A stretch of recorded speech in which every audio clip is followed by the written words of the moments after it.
ให้อย่างกี้บะนะอยากเอาออกบะฮะกี้เอ้ย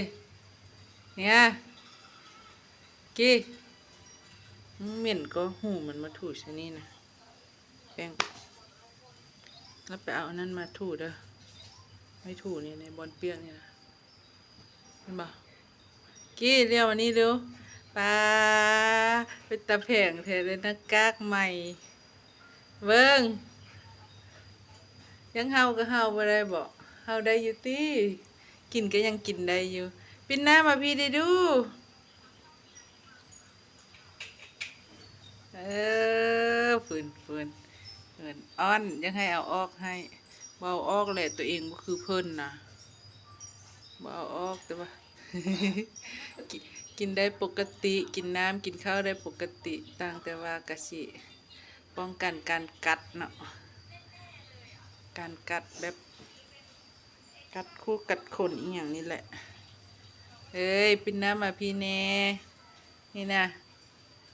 บ่ กุยซุยมา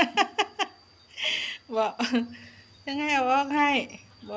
อดเอาเด้อเอาออกบ่ได้เด้อเห็นบ่อดเอาเด้อ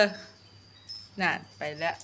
บ่เอาขึ้นมามันเปื้อนนั่น ความเพิ่นยักอันอดเอาเด้อหันเกียร์อยู่ยังให้เอาออกให้อดเอาเด้อเด้อ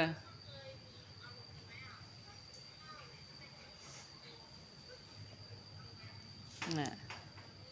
อ่ะเกียร์เกียร์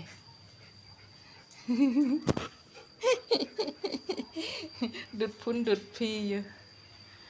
ฮะดุดพุนดุดพีอยู่อ่ะเอ้ยแพงดีแมันบ่อ่ะหูตังหยังบ่อ่า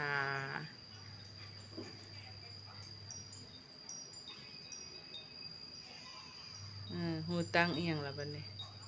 กินข้าวกินน้ำได้ปกติเลย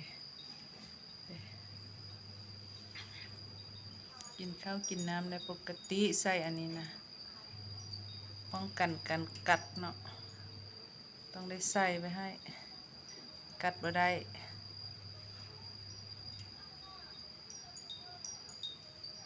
เอ้เกี้ยอ่า เอาลงไปแล้วเอาไฟมาปัดกินข้าวก็ได้กินกระดูกก็ได้กินน้ำก็ได้เนาะ